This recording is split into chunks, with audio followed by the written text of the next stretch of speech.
Welcome to a panel on home affordability crisis. I guess we're in the world of crises now.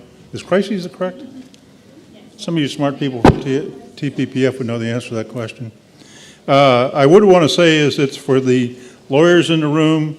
This section is CLE accredited. So if you'll give me a $20 bill, I'll sign the form for you immediately after the panel is completed. All right? So if anyone has any questions about that, no, or is it Kathy, is that correct? Shelby, I'm sorry. I apologize. Anyway, Shelby is the one to see about CLEs, right? Is that correct? Yeah, okay. So obviously we have an important issue today. We're all honored to be here. I'm very much honored to be a moderator for a TPPF panel. I can remember when they were in the art gallery over on 4th and San Jacinto. Were you around then? It was long before your time. And Brooke Rollins, bless her heart, and all the people who work here today worked so hard and built up this incredibly strong and effective organization. The dollars that you all invest with them are very well spent. They've acquired an enormous, I would say very large, but however, very effective staff to work on liberty and freedom in Texas, and I'm proud to be associated with them to the extent that I can be. And you know, it's always nice to come to a TPPF function because I don't know if you all noticed, but we had beef today for lunch. And my previous incarnation at TAB, I would always argue for chicken because, you know, people don't really pay that much attention. It's more about the speakers. But here we got the very best, and we've assembled a prime beef panel for you all tonight. Is Prime the highest rated? I believe it is, USDA Prime. So we've assembled at enormous expense to TPPF some of the best and most articulate people who are aware and important and working on this issue around our state. So I'm going to allow them to do a self-introduction if we could. Mayor, would you start? Sure. Can y'all hear me? It's good to see your faces. My name is Travis Mitchell. I am the mayor of Kyle, Texas, which is a suburb south of the great city of Austin. So like most Austin suburbs, we are swallowed up by the growth that is happening in this region. And so I'm very honored to sit on this panel and to participate in discussion related to how to best deal with the growth and affordability in particular. Some of the statistics around homeownership in the city of Kyle are staggering, and I look forward to having that discussion. Thank you all for being here, and thank you to TPPF for including me in this event. My name's Emily Hamilton. I'm a research fellow at the Mercatus Center at George Mason University. I'm finishing up my PhD in economics, and my work is on the relationship between land use regulations, housing supply, and housing affordability. And I'm very happy to be here talking about these issues this afternoon because housing is the largest part of almost every family's budget, and in cases where housing is unaffordable, the burden of that falls hardest on the most vulnerable people in a city who are hurt hardest by these conditions. So I really look forward to our discussion. My name is Geoffrey Tahuahua, and I'm the Vice President of Policy and Government Affairs for the Real Estate Council of Austin. Together we represent a little over 1,800 members in the commercial development and mixed-use industry. And you know, if you just drive around town, you see that all the skyscrapers and houses going up, and as Travis mentioned, there's lots of houses going out in the suburbs, and you know, it's an issue we deal with on a daily basis in how do we address the affordability issue, not just here in the city of Austin, but also the other effects it has on our suburbs and our region as a whole. And so I look forward to having the conversation as well. Good afternoon, everyone. I'm Lourdes Castro-Ramirez, and I'm from San Antonio, and I recently served as the chair of the Mayor's Housing Policy Task Force. This task force was created in 2017 to really understand and address the housing challenges facing families, individuals in San Antonio. So we really took a close look at everything from rental housing to home ownership to permanent supportive housing for homeless populations. And you know, I think one of the things that made our process very unique is that our process was community driven. It was very inclusive. everything from developers, or everyone from developers to educators to transportation folks to residents from the various neighborhoods that are seeing these drastic changes in terms of the housing costs were part of this process. And the other unique thing was that it was data-driven. I think when we speak about housing and really look at housing solutions, it's really critical that we understand the problem by looking closely at market data that allows for us to better understand what is happening in the local neighborhood. Last plug, I work for University Health System. I'm the president of their foundation.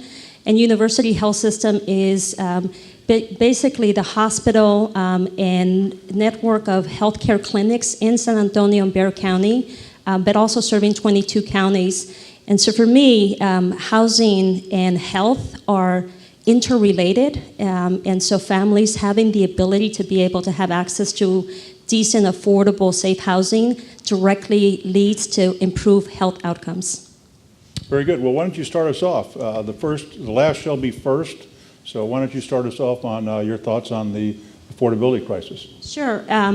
I think it might be helpful for me to just lay out some of the data points that we looked at as a task force and really as a community. And the first data piece, and I think this is really happening across the country and in Texas. The first data piece that we took a look at was understanding why families are experiencing more of a burden as it relates to their housing costs. And so we took a look at data for the last 15 years, and to no surprise, we saw, and I provided a graph, and I can make that available, but we basically saw that over the last 15 years, housing costs have been increasing at a rate of about 5% per year. And then we took a look at income, or basically the income for families. And the income for families has not been keeping up at the same pace as housing costs. So incomes have been more stagnant, increasing at a slower pace, about less than 2% per year. So you have sort of this widening gap between housing costs and incomes. So that's really critical. The other data point was looking at how much of a family's budget is being spent towards housing costs. And as many of us know, at the federal level, if a family's spending more than 30% of their income, 40%, 50%, that begins to put pressure on your ability to pay for transportation costs, for medical costs, for the costs associated with having a good quality of life. In San Antonio, 1/3 of all households, so we have about 500,000 households in San Antonio, about 1.5 million people, are paying more than 30% of their income towards housing. And then the other, really important data piece is we are not producing enough housing to keep up with the growth of our city. And I think that's also happening across the country. San Antonio is projected to grow by 1 million people by 2040.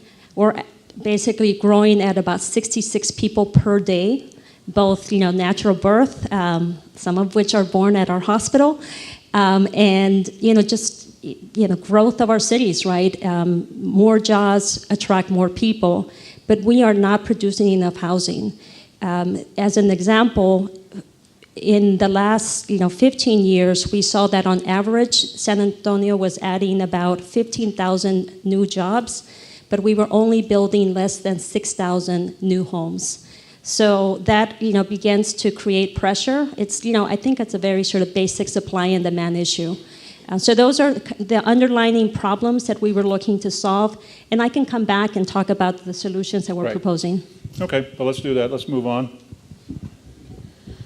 Well, here in Austin, we deal a lot with the supply issue. For many, many years, we have had less than a 30-day supply on the market. And a lot of it has to do with just, the mentality here for many years was if we don't build it, then they won't come. And all of a sudden, we got, places like Samsung and Apple and all these technology companies and other companies moving here just like they are across the state. And all of a sudden, we had this growth we had to deal with. And rather than address and plan for the density, what we did is we continued to ignore it. We put processes in place that increase the cost to build and to construct these homes. And what we have now is we now have a crisis that we're all forced to deal with, and a crisis that has been pushed out to the outskirts in our region. And here in Austin, according to the National Association of Home Builders, for every $1,000 increase on the median home price, you price out 1,202 people out of the market. And so these costs that we're adding to the housing are real tangible effects, and whether that's a delay or regulation,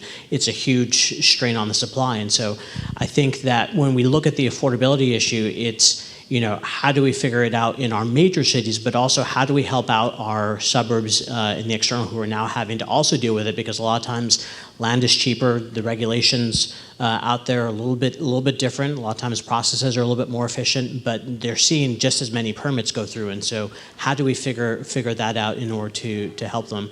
Another thing here in Austin is our development process is very complex. We have over 13 departments and over 500 employees that interact with the development process here. And when you have that many people involved, it's kind of hard for you to have something that's fluid and predictable as well as efficient. And so that's something that we work through, and I'll talk a little bit about it throughout the conversation. Amy, you get the distance award, having coming for the furthest distance to serve on this panel. You're up. Thanks.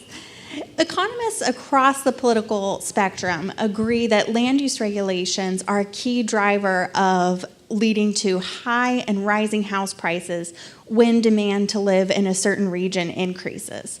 When it's very difficult for home builders to respond to rising house prices with new supply, people are left fighting over and bidding up the prices of a stagnant supply of housing, creating a scarcity rather than an abundance of housing to serve people at all different income levels.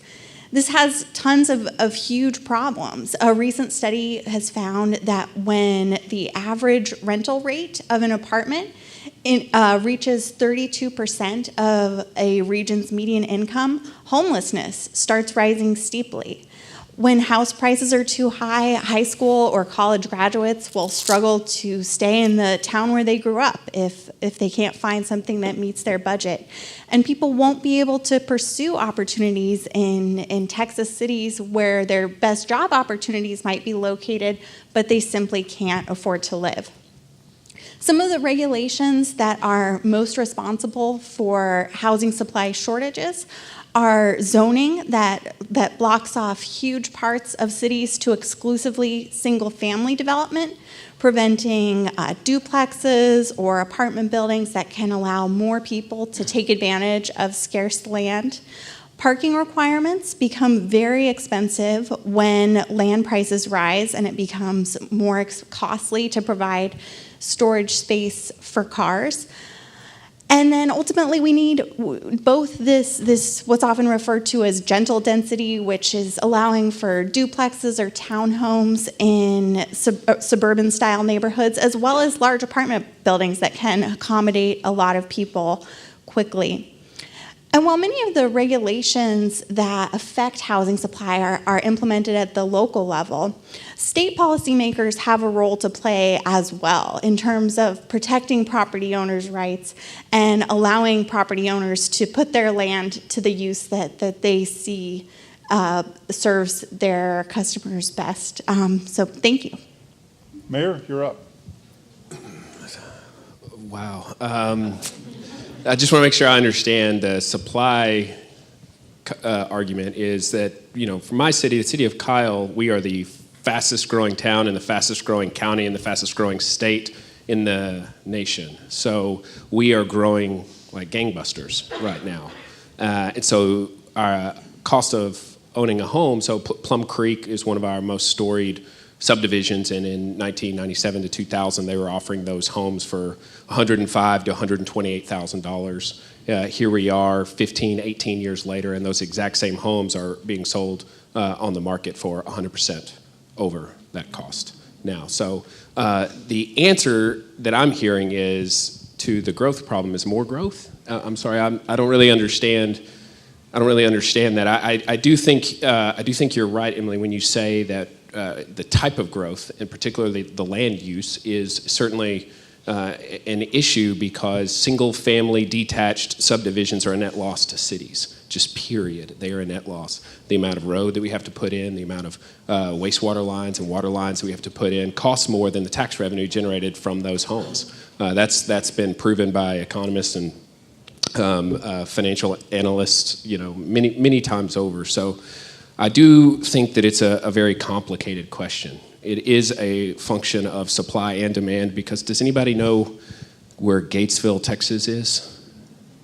Yeah, I got a couple of hands going up. Okay, so I was born and raised in Gatesville, Texas. When I was in high school, the population of Gatesville, Texas was roughly $15,000, and you could buy a single family, 3 sides, 4 sides brick home, 2,000 square foot, just normal brick home. You could buy that for around $80,000 to $100,000. Well, fast forward 15 years, and that same home goes for about $100,000. And the population of Gatesville, Texas is about 15,000 people. So the growth curve is like this. The affordability curve is slight about inflation, maybe slightly under inflation. And so if you try to say that it's a result, the escalating cost of home ownership is simply a result of overregulation and artificially stamping down supply, I kind of look at my hometown and I say, well, they don't really have the same problem as a city like Kyle. It seems to me that the problem is a function of supply and demand, and the market is what's driving up those prices. If I may just, add a couple of other items, to build on the story for San Antonio. So, I've laid out some of the data that we took a look at, and I think Emily pointed this out when in your introduction remarks about how this situation of not having enough housing and housing costs really outpacing incomes is having a disproportional impact on vulnerable populations. And so this is where we sort of began to look at families that are living on fixed incomes, elderly individuals that have paid their home, and the value of that home is increasing, and there are changes that are occurring, and so when I mentioned that it is a supply and demand issue, and we do need to address building more housing, we also need to invest in the housing that is in our communities now, because it is, in many cases, it's substandard, and really the most affordable home is the home that you already own. And so one of the recommendations that we advanced to the City Council and to the Mayor through this process was not just looking at producing more housing and housing that was affordable, but also investing in renovating and rehabilitating or fixing up homes that are already there and lending support to existing homeowners. Okay, I think I'll start off with Amy. Amy, in your opening remarks, you talked about, I guess highest and best use would be one way to phrase it. And obviously the concerns about regulation, you spoke articulately to that. So if you were to rule the world, would you say to the city of Austin that you can't restrict the building of apartment complexes at anywhere in the city? Would that be your position? Well, I think land use regulations need to be thought of as part of a more complicated story, including transportation planning, sewer planning, and other infrastructure at the same time. It's not going to work well to have apartments being built in single-family neighborhoods if the infrastructure isn't in place to support it. But doesn't the builder have responsibility for those improvements?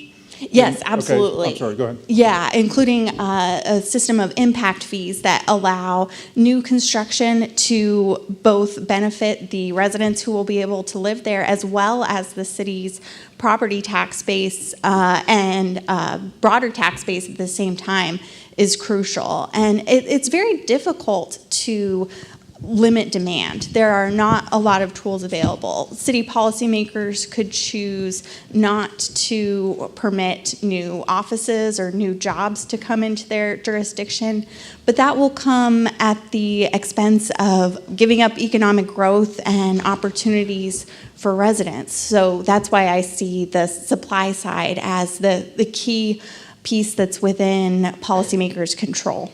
So is that a yes? Yes. So Mayor, obviously, you're an elected official. We certainly respect that. You have the push and the pull of elected office. That's why you get paid the enormous salary, I'm sure you do. So, obviously, I mean, you made the point that demand is a large driving factor. No question about it. I mean, supply and demand. Here we are at the TPPF, which is sort of the free enterprise altar in Texas and perhaps the world. The degree in supply and demand are driving a lot of the costs. But at the same time, how do you, as a policymaker for your great city, fully divide, say, between the construction of more apartments, which obviously homeowners would be opposed to in general, and the people in your city who can't afford to buy their own home? Where do you draw the line on that? Well, it's actually quite ironic because the city of Kyle faces the greatest threat from an affordability standpoint, not because of apartments, but because of single-family detached subdivisions. They represent the greatest threat to us, not apartments. Apartments, duplexes, townhomes are net gain because you consider... Oh, you mean the value of the taxes don't pay for the services you need to render them? I assume that the argument is two-sided in that affordability is, one, a function of the cost of living in a unit, and two, the taxation on top of that unit.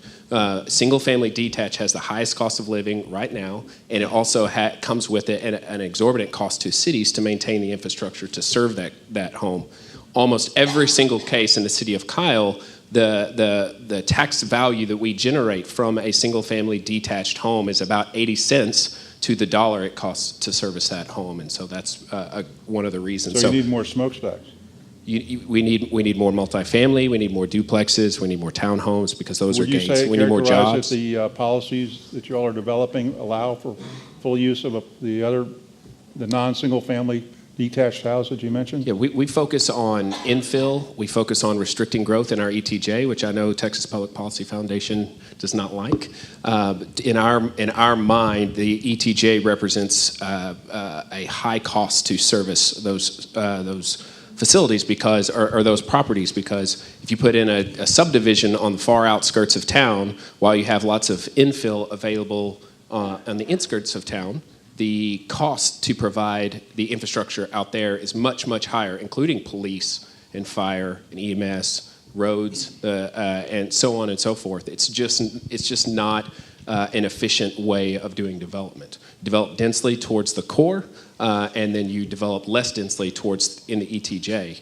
And what I would say ultimately is that the city of Kyle does not exist independently from the city of Austin. And it's very relevant because the city of Kyle is treated by the entire development community as a outskirt of Austin, meaning anywhere in our city limits, a developer wants to put a very specific product type over and over and over and over. I could put subdivisions in every square inch of the city of Kyle and we could approve them tomorrow. The development community right now, home builders are desperate to build in the city of Kyle.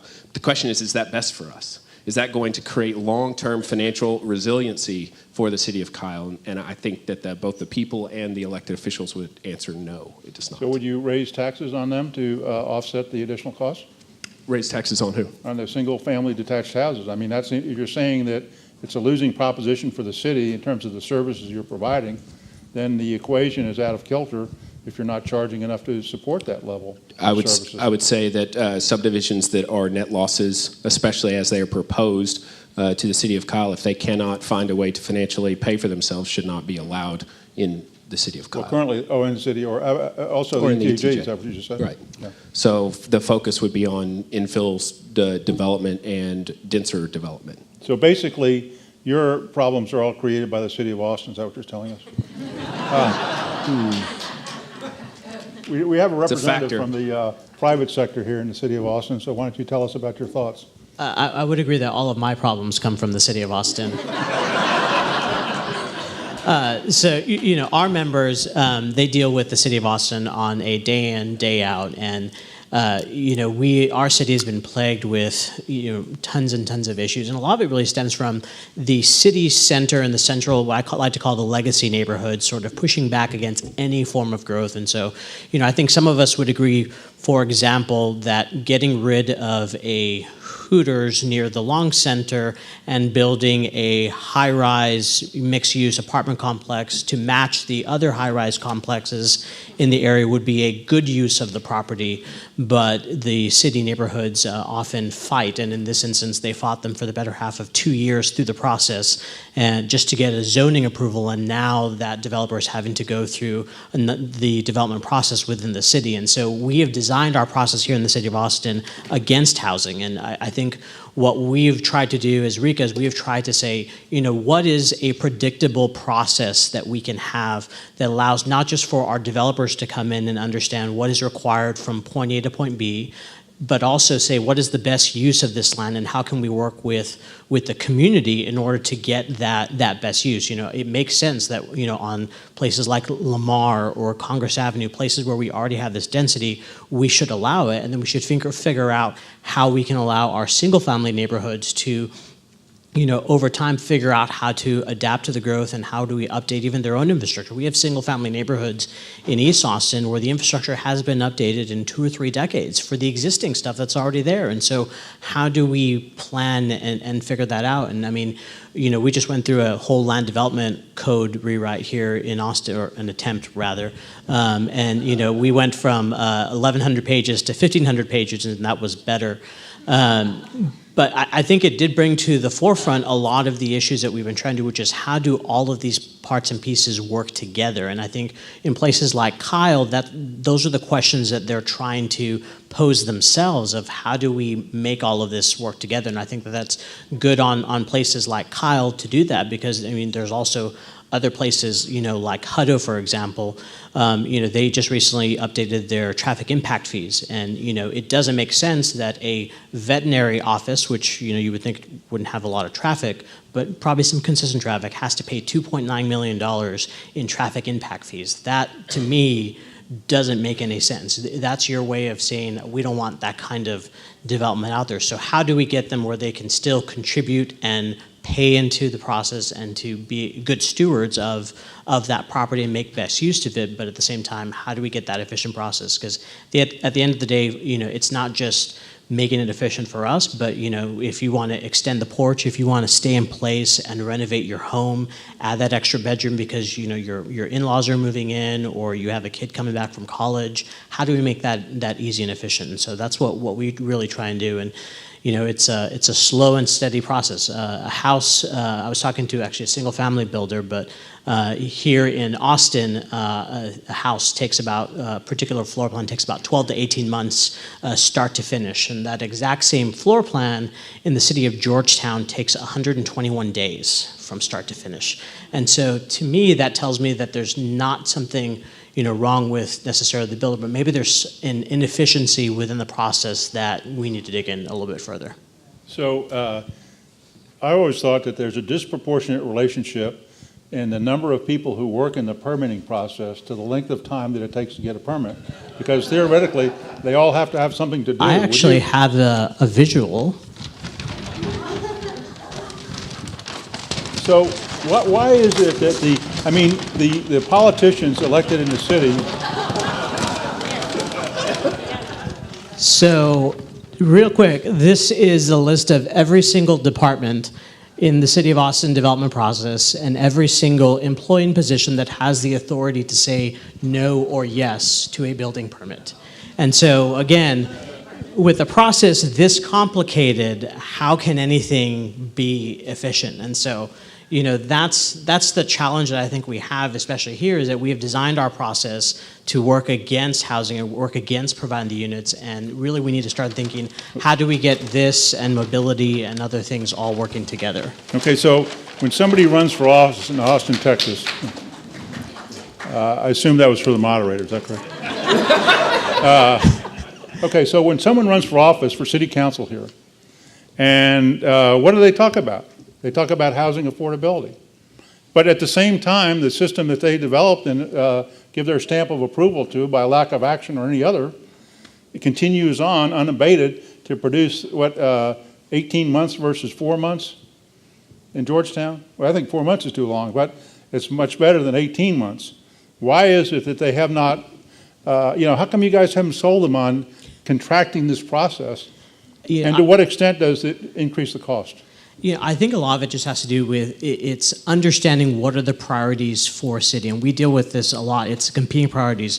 How do we match parks with transportation and water and wastewater infrastructure, and then how do we, plan for and address that? And I think what Austin hasn't done is they haven't really figured out how to prioritize those things. And a smart thing to do would be to say we want to prioritize, providing housing and a diversity of housing, choices across the market, and then everything else, should fall into place. And so if the question is, on this rezoning, should I opt to allow this 110-unit mixed-use development on Lamar to go in, or do I want it to remain an empty Taco Cabana? I think we would probably want to prefer to have something that provides the additional housing in the market than something that's non-existent. But don't you think that the city of Georgetown fathers would agree that those other things that you mentioned that are all part of the process are equally important, or more so in Georgetown than they are in Austin? Yeah. Yet they figured out how to do it in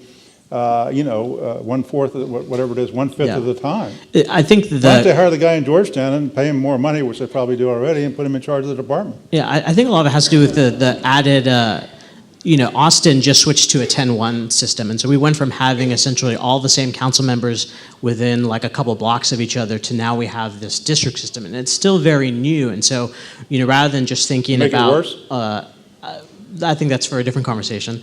But I think that...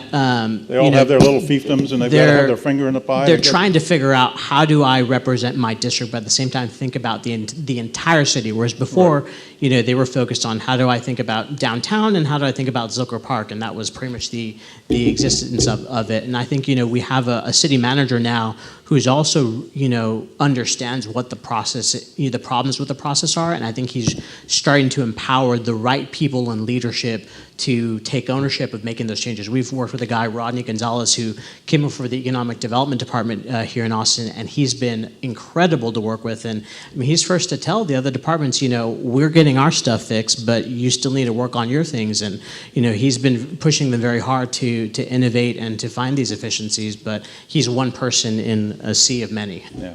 Lourdes, you spoke about helping people. I assume, I'm making some assumptions here, but having the city provide some assistance for people to upgrade their existing house. Is that correct? Yes. So how would that work, and what form would it take if you were to rule the world? Which I understand in San Antonio you pretty much do, but go No, I ahead. don't. It's a collective system in San Antonio and very collaborative.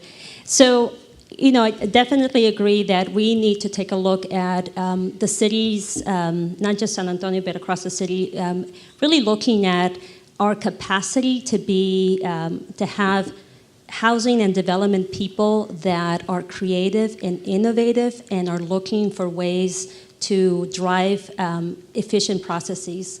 And so one of the recommendations that we made in San Antonio was really calling attention to making housing a priority and creating a coordinated housing system, putting more money to support our housing department, and then beginning to look at how to streamline the development process, because that is a bear for... How long does it take in San Antonio?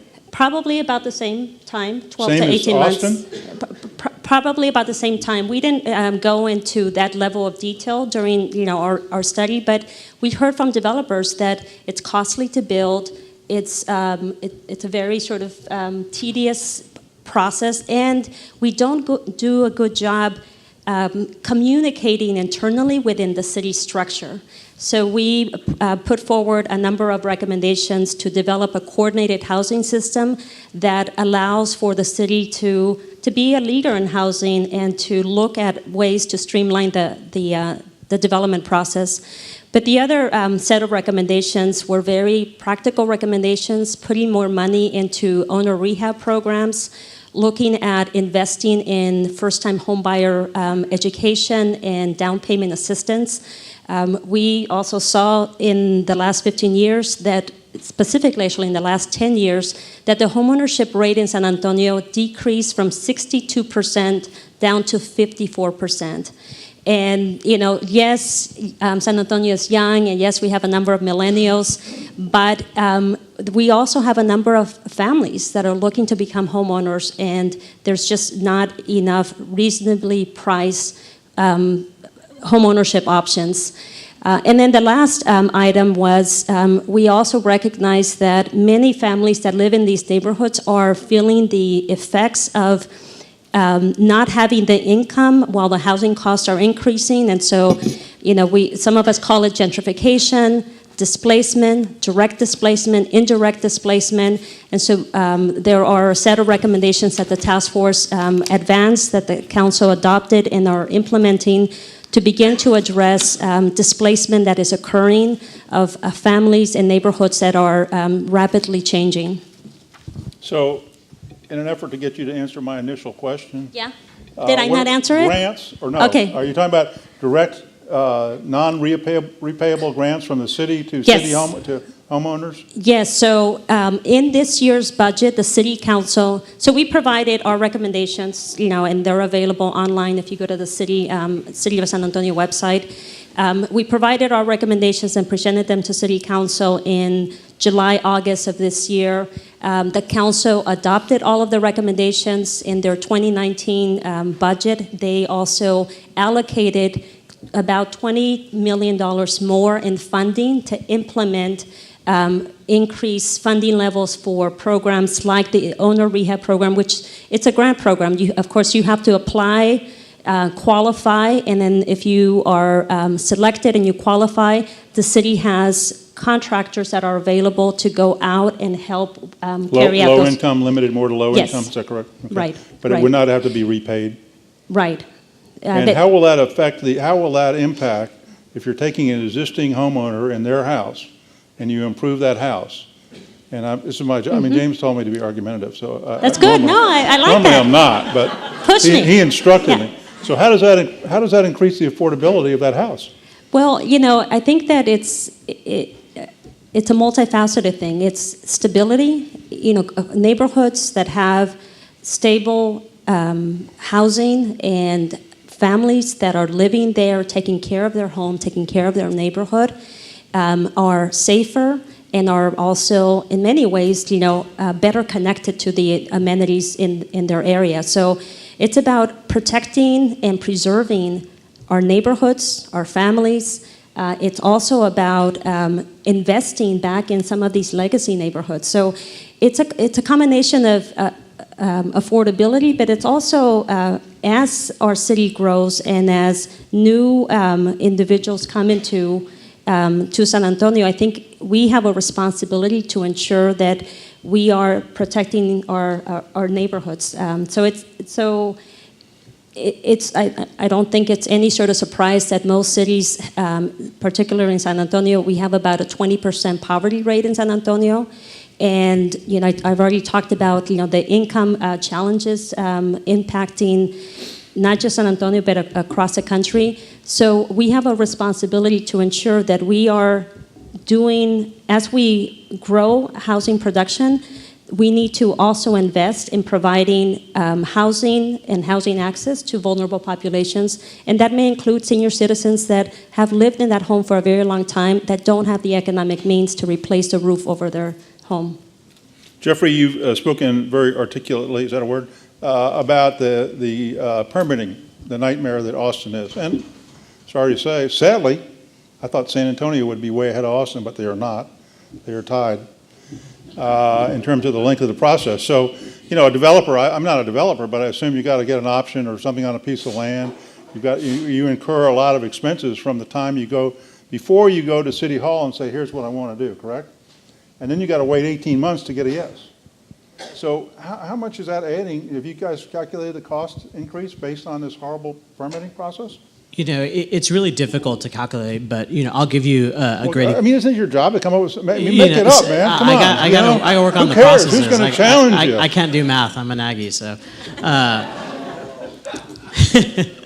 I'll give you a great example, though. So 23%. Here in Austin, we have two really great organizations, Habitat for Humanity and Foundations Communities, who they're private nonprofits that go out and build affordable housing, very low median family incomes. And Habitat for Humanity has had a number of projects that, whether it be a rezoning or even just a site application, have gotten stuck in the development process. There's actually one Even with the like Habitat for Humanity Yes. gets the cold shoulder. They from get the city cold of Austin? shoulder. I actually helped them out with a project.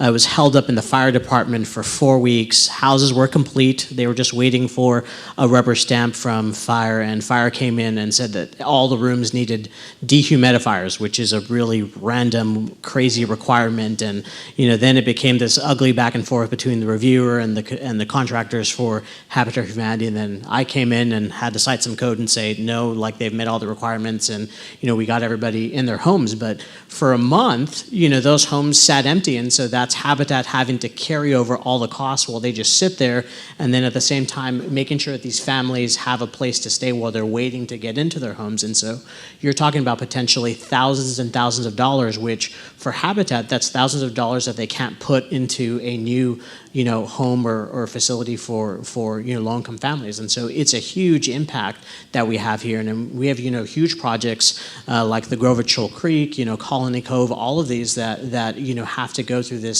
huge process. And I mean it costs sometimes millions depending on how big. Okay, so I'm going to try deal. one more time. Third time Sure. I'm going to stop. Okay.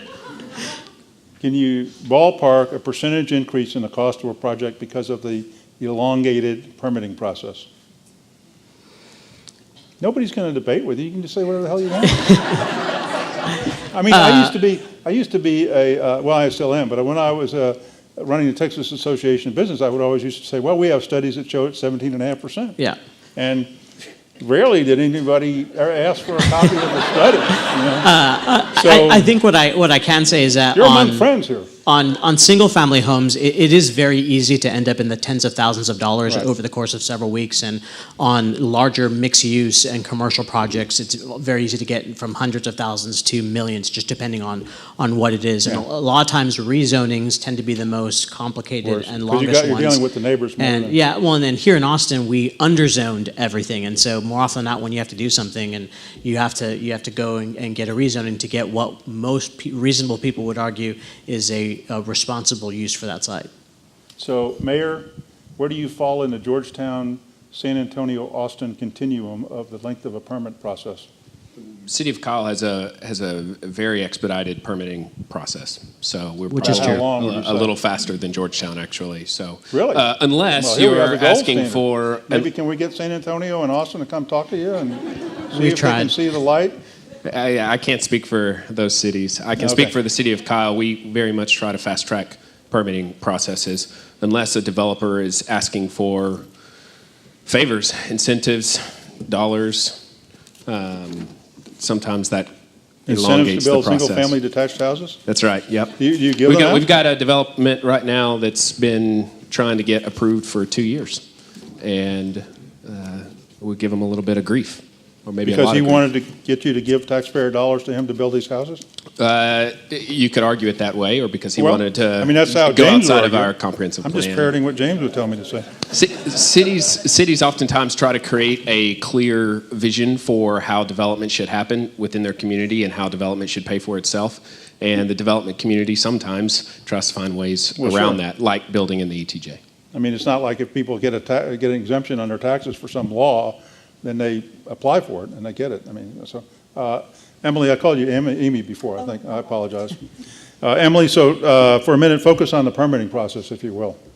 Sure. Yeah, it's wonderful to be here in Texas, which as much of a challenge as housing affordability is here, Texas is generally the example I cite to folks on the coast as having examples of cities that make room for people of a wide range of income levels and make it possible for all kinds of people to pursue their own best opportunities.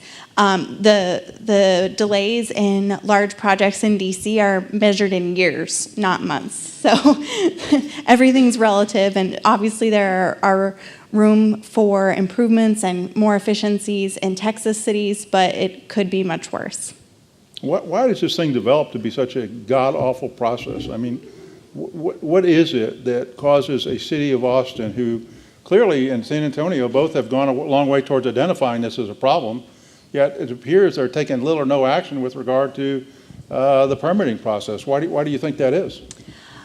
Often, local policymakers are very beholden to the current homeowners in their district. And homeowners have all kinds of reasons that are very legitimate for not wanting anything to change in their neighborhoods. They think their neighborhoods are wonderful as they are, and that's an understandable perspective. But that doesn't leave room for the people who would like to move into a city but can't afford to, or the recent graduate who would like to move out of their parents' house but can't afford to. And so policymakers have a responsibility to think more broadly than their current constituents who don't want to see change. Right, but hopefully there'd be some sort of middle ground that could be reached. I mean, obviously, the stated goal, and you've got the issues for, and anybody who wants to comment, I mean, the classic examples are firemen, teachers, policemen, who can't live in the jurisdiction they serve because they're not paid enough, which a lot is driven by the market. You know, I'm certainly in agreement with that and the mayor on that issue. But then when they look to these policies, you know, we haven't really talked about zoning much today. Does our River City representative want to speak about zoning for a minute and figure out how you can annoy anybody else you haven't already annoyed this afternoon? River City, in this case, I'm sorry. I could see where you could look to San Antonio. To me, River City, and I love San Antonio, but to me, River City is right here. I grew up in San Antonio, so I love the River Walk. Will go after you. Well, let me just mention first. I don't know that San Antonio's process takes 18 months. I think it's less than that. However, there is room for improvement. Second, there are some things that San Antonio is doing that I think are models that maybe other cities can follow. For instance, the city implemented a program called the Center City Housing Incentive Program, which is designed to increase housing in downtown San Antonio. And most recently, the council adopted some changes that would require an affordability component, up to 20% of the units being affordable in return for incentives. This office that is running this program is also focused on looking at ways to expedite the development process. So there are opportunities to be creative and to be thoughtful about where a city sees opportunity for increased density, increased housing. But I do want to say that cities cannot solve this problem alone. There's not enough city funding to be able to address the housing affordability issues or the housing rehab or renovation challenges, or the fact that in most of our cities, we are seeing also an increase in the number of homeless individuals, veterans, families with children. So we need to do more at the state level to allocate funds that allow for cities that have capacity to be able to put those funds to building more housing, preserving and renovating their existing housing, and then looking at ways to drive efficiency within their housing and development departments. Geoffrey, would you care to comment on zoning?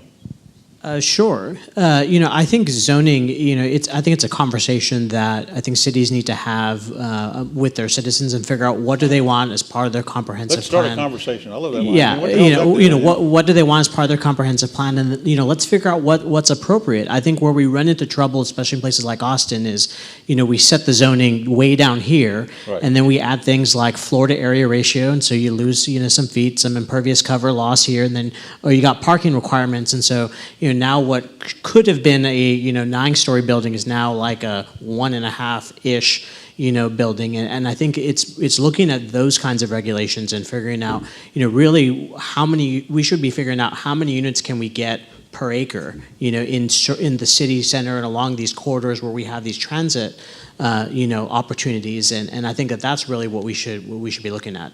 Do you look to a particular city that you consider to be a model for zoning that would make developers happy? I mean, if that's possible. They're hard to please too. I mean, I think everybody's struggling with it. What I can say is I think process-wise, I think I can say that Dallas has done a really good job of really trying to figure out how to make things more efficient. They took a look at their list about 10 years ago of departments. They said, okay, how can we cut this back to to less. And I think right now, generally on your application, it's anywhere from 6 to 9 departments, which and you can pay to sit with them all at the same time over the span of a couple hours or a couple days and walk out with your permit, which is How insane. quickly if you pay the extra? Just depending on the application, I've heard as few as a couple hours to as long as like a week. How much which, of a premium do you have to pay the city to I do the think job they're up supposed there to be doing? it's like $600 or $900 an hour. And here in Austin, we have a similar program, has a bunch of requirements on it, but I think we start at like $1,100 because of how many departments are involved. So how much, can you give us an example of a 10-unit apartment and the regular permitting process cost versus the expedited permitting cost? Or some examples you can think of. It doesn't matter. So I think the best thing to think about is, the cost of construction are probably relatively the same. What changes is that your carryover costs of having to hold that property longer lessen, because you're not having to just sit there not turning dirt and not, building upwards, because you're able to get all of your plans out much faster. And a lot of times, some of these projects have weird nuances or funny things to deal with. Sometimes fire says that that you don't need a fire hydrant, but Austin Water Utility says you do need a fire hydrant. And sometimes just getting those guys in the room for 10 minutes, you can solve the issue and be done with it. And you don't have to go back and forth in email for several weeks. And so that's kind of the magical efficiency sort of in that process. So do you have any idea, and I would urge you to take some of these comments to heart here in terms of marketing your product to the city council. But do you have any idea give me an idea, a $100,000 fee becomes how much under the expedited process? Do you understand my question? Yeah, I think Unfair question. Yeah, I think it depends. So, on let's say probably a 10-unit apartment building, which is a pretty reasonable, decent size.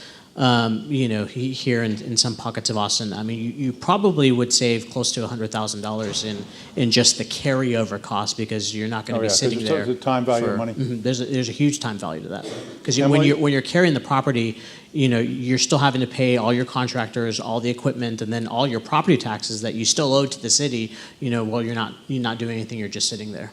Emily, any comments on zoning briefly, because we're going to go to, unfortunately, they want me to stop asking questions and they won't let the people ask questions. Sure. As I said, Texas cities already offer some great models of zoning that allows for affordability, but I'll just cite 2 quick examples outside of Texas.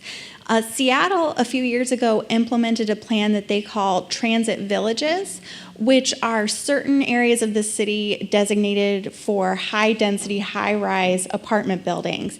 And they implemented this as the city was seeing rapidly rising rental rates. And a few years later, rental rates are starting to come down drastically in Seattle. The other is Minneapolis, which just passed a revision to its comprehensive plan, allowing for density up to triplexes in every part of the city. So there's no longer going to be single-family zoning in Minneapolis. And they got rid of parking requirements at the same time, allowing developers to decide how much parking does this need rather than the zoning code.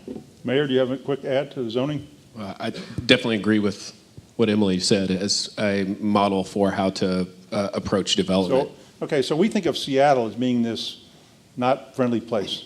Yeah, you're citing them as an example of somebody doing something very specific. I think she's doing it in a limited capacity. I understand. Yeah. There's some other things they do that's a little It's still funny. amazing. It's like somebody saying Portland is thinking about doing something like this.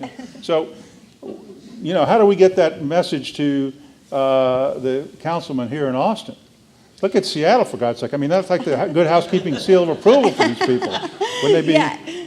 Could be Maybe your guy to your right, he ought to hire an airplane, fly him up there, and let them look at what they're doing. Okay, we got to go to questions, or 2 minutes till we go to questions. Sorry, go ahead. Oh, it might be a tough proposition to sell Seattle, but just looking at what's happening to their rental rates after they've allowed for all this building Amazon provides a great example.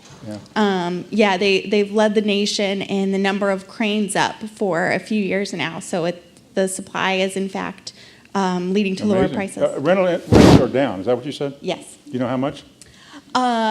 Just make up a number. It doesn't matter. Yeah, 17.5. All right, now we have, unfortunately, we're being forced to go to the audience question section of the panel, so We have a question here. We have a microphone. Can you hold on 1 second? Please try to be concise in your question, or you will be cut off. One question for, you want to give me the mic? One question for Kyle. It's a fairly well-established economic fact that if you want to create more demand than would naturally occur, you subsidize it. And I don't know why raising the taxes for single-family homes in Kyle is not a solution to your growth problem. The other thing I'd like to make just a comment that if it was cheaper to provide city services for a denser community, that would indicate that all of the densest communities in the United States should have the lowest taxes and public service costs, and I think you're not going to find that to be the case at all. Mr. Mayor? Well, I can't speak for other cities. I definitely think that affordability is multifaceted. So density is certainly only one aspect. Growth and growth rate is also another very significant factor. Now, when I ran for city council and then when I ran for mayor, something I said at every door that I knocked on, everyone I talked to, I said, growth must pay for itself. That is what I believe in. Growth must pay for itself. It must pay for itself. I said it so often, I think I dreamed those phrases over and over. Well, I'm a few years in now, and I'm not so sure that growth does pay for itself very well. And the reality is that cities have to grow ahead of the curve. And the faster you grow, the further ahead of the curve that you must be. So, for example, a new subdivision wants to come to the city of Kyle. They need plats. They need approvals, and we as a city must plan for the wastewater supply and the water supply and the roads and the infrastructure needed to provide services to that subdivision. Oftentimes to include things like bonding for a new wastewater treatment plant or coming up with water solutions to build new pipelines in from the Carrizo-Wilcox Aquifer at a tune of $250 million, new roads, etc. The problem is, even with impact fees, we don't get that money until that subdivision is closed through the permitting process, got their approvals, and platting.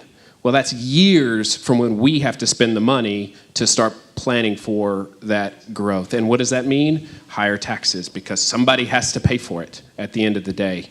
So the conclusion that I really think that I've come to is that the only way to really address affordability is to make sure that the products that are being placed in your city are being done in the most efficient, affordable way possible to make best use of all of the shared resources of the city. And if we don't do that, if we don't build in such a way to share and maximize efficiency of resources, we're never going to keep from just growing in cost and affordability. Would anyone else like to comment on the ratio of the revenue for the governmental entities versus for the single-family detached houses and that ratio? Would anybody else like to comment on that? All right. Nobody wants to take the bait. Yes, sir. As a local home builder, within the last year, I've seen my timelines increase about 4 to 6 months. And I've also seen 7 additional inspections added to the process here in the city of Austin. We do have a new city council. Questions for Geoffrey. Do you think finally we can align the left with some development incentives so that we can get on the ground and start building housing? You know, I think when you're dealing with a city as large as the city of Austin, it's not going to happen overnight. But I do think that getting the right people up at the top to kind of set the tone and set the expectation is going to be critical to how we move forward. You know, we have great people like Natasha Harper Madison in East Austin who is kind of taking this take no prisoners approach of, you know, we got to deal with our issues and our issues of affordability. And I think the fact that, you know, her and Councilmember Garza and Pio Renteria are going to kind of unite behind that and really try and solve this is, I think, going to make a huge difference. And I think that coupled with our city manager's leadership, all of a sudden these staff people, you know, way down, you know, below the inspectors who, question every dotted I and cross T, all of a sudden are going to maybe start to think a little bit differently. Rodney, when he came in development services, he was very first thing he said was customer service, customer service, customer service, which everybody there was like, what the heck is that? And so, they sent them off to training for 6 weeks with Amy's Ice Cream to learn about customer service. And, lo and behold, development services, is actually starting to function, but there are now 12 other departments that we have to start working through and figure out how do we unbox that. And I do think, it's not going to solve it overnight or quickly, but I do think that being able to set that tone at the top is going to make a huge difference down the road. Further questions? Hi. So Emily mentioned earlier that there is a role that state legislators can play in affecting affordability in cities. And I was just wondering what that was, because I don't think you ended up having time to speak on it. Yes, thank you. So another example that might be even harder to sell than Seattle is California has been making moves in this space. And that's because their housing affordability problems have become so severe that they don't have any other choice. A few years ago, they passed a state law that allows every homeowner to add an accessory dwelling unit or like a mother-in-law suite to their home. So every homeowner in the state of California has the right to rent out an accessory dwelling unit, which is certainly not enough to solve the state's affordability problems, but it's a step, and it's a step that doesn't present a big change to neighborhoods as they are, but provides some affordable options for students, young adults, retirees who aren't being well served by the market now. So states stepping in to protect property owner rights in that way, I think, makes a lot of sense. Could we allow for it for everyone except mother-in-law? Yes, sir. That statute allows for them to be able to rent that out, but not to build an additional unit, as far as I understand. Correct? They can build in garages. Not if it's not in compliance with parking regulation. Okay. I think we had Which a is question. Did you have a question? Yeah, that's a problem we have here in Austin, is that the accessory dwelling units are almost always tied to your parking, your impervious cover, and so even when you start to figure it out, it's very quickly you discover you can't do anything with it. I thought that California came up with that. They wanted people to build structures in their backyard to house the homeless. I thought that was the primary impetus for them to come up with that program. I would say California, yes, has a significant challenge as it relates to housing.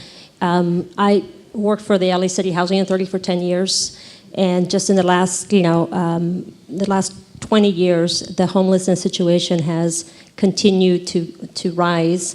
On any given day, there are about 50,000 people living on the streets in LA, and so the situation got so bad that I think California and cities like Los Angeles and San Diego and San Francisco are trying to figure out, like, what can we do? How can we build? What flexibility can we provide to homeowners? And I think it should be a lesson for us. We are not in the same situation as LA or California. However, this housing situation and the problems that we're facing can become a crisis if we don't proactively intervene and begin to recognize that families are really under a lot of pressure. They're paying more of their income. There's not enough housing to keep up with the growth. There's not enough quality housing. And many families are really struggling to meet their mortgage payment or pay their rent. So this is the time for us in Texas, in San Antonio, and Austin to do something so that we are not in a situation like some other cities in the West Coast. Yes, sir. ETJ, I understand you was talking about it a little while ago. The city of Dayton came out there and annexed us, put us into the city to gain what? Money. All they got was, like, from us, was $1,700 a month, and that's just from me and every property owner back down on the road on one side of the street. And we asked them at the city council, why are you doing this? We want the money. What are they giving to us? Nothing. We don't get water. We don't get fire protection. That's a volunteer fire department, so they don't work on that. And all the other things, we don't get anything. Why don't y'all do that? The city of Kyle in particular, we've increased our incorporated city limits by over 50% in the last 3 years. The largest single annexation path that we've ever taken in the history of our city. Annexing for the sake of increasing revenue to the city from existing single-family dwellings accounted for precisely 0% of that. We annex for a variety of reasons. Most of the time, it is to protect against unruly developers who wish to take advantage of the system and develop outside of our regulatory control, or it is to allow for road infrastructure to come in the correct way. Sometimes it has to do with providing services to residents, but what I would say to the city of Dayton is if they annexed you for the sake of the revenue that your home provided, $1,700, probably was not a financially smart decision on their part. Yeah, we've been in the city of Dayton for 9 years, and we have nothing. So you can multiply 9 times $1,700. Did you remind them that when they annex you, you can vote? We had a protest. We even got us a lawyer. We couldn't do anything. Right. They just started voting for it. Yeah. Yes, ma'am. Oh, So this is a policy, forum, and what drives home ownership of families is primarily schools. I don't care what state, what community. It's like I want my children to be going to the best schools. And so if you really want to attack the problem, let's quit looking at. Why don't you go collaborate with the school districts and say, how about a different model? Would we be able to attract people that are willing to live in a higher density population situation for a good school? I think that's the kind of thinking, that's going to need to be required. did you have a question, ma'am? Yes, sir. Maybe I'm not getting this.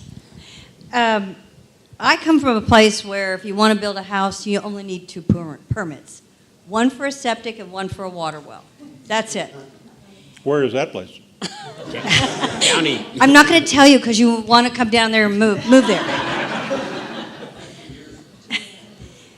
But you're telling me that in these cities, you have these permits and the permitting process and the cost of permitting. What is the ratio of the cost of permitting to the cost of the housing? And aren't the cities creating the problem themselves by the cost of the permitting? Because somebody's paying for that permitting cost, and I would suspect it would be the home buyer.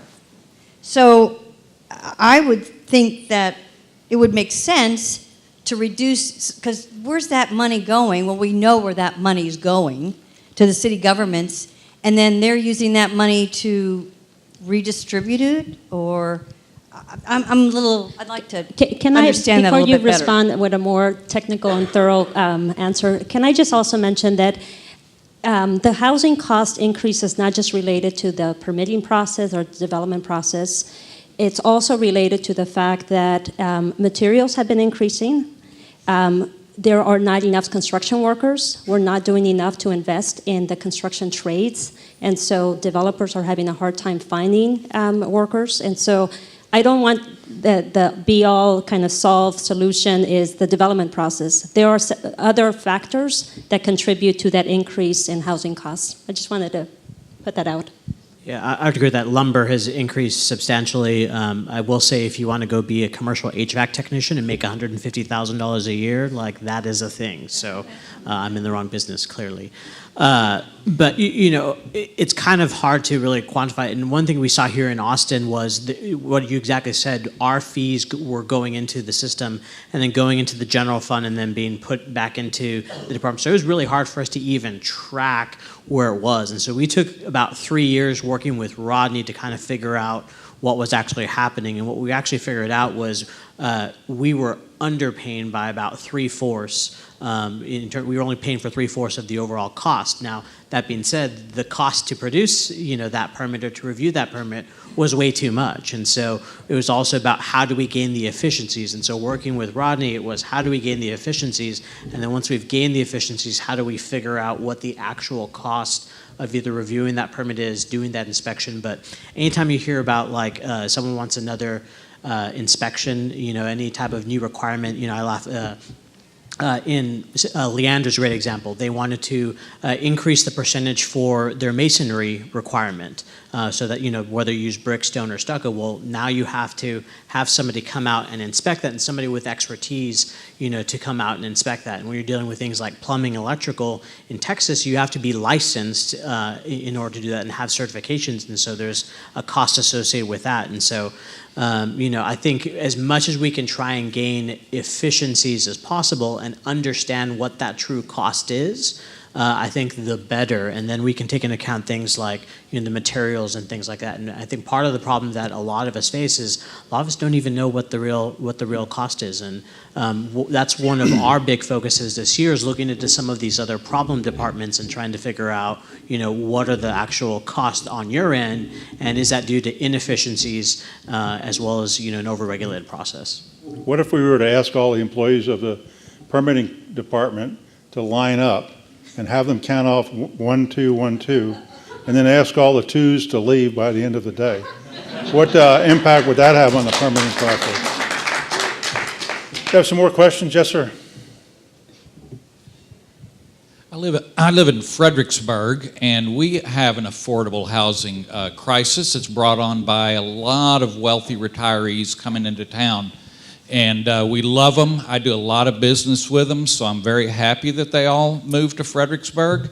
Our issue is with the workers, the worker bees at the bar and the restaurant, and the people who stock the shelves, and those people. Our city has the same issues that probably any other city has, even though we're only 25,000.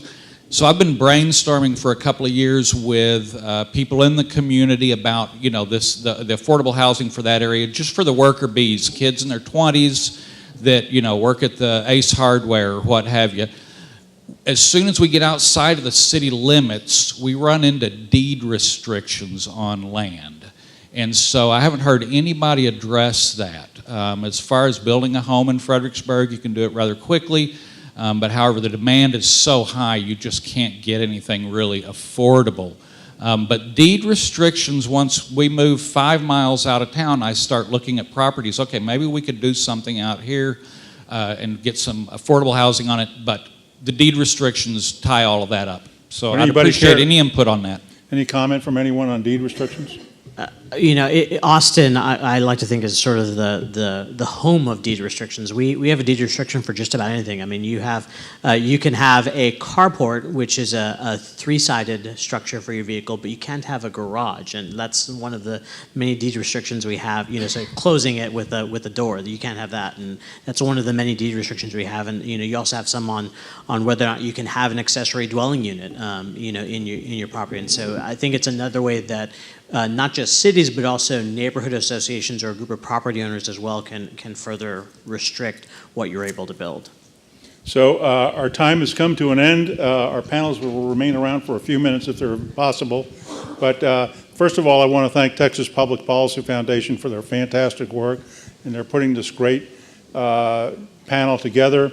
I also ask everyone in the audience to stand up and give an ovation to our spectacular panelists.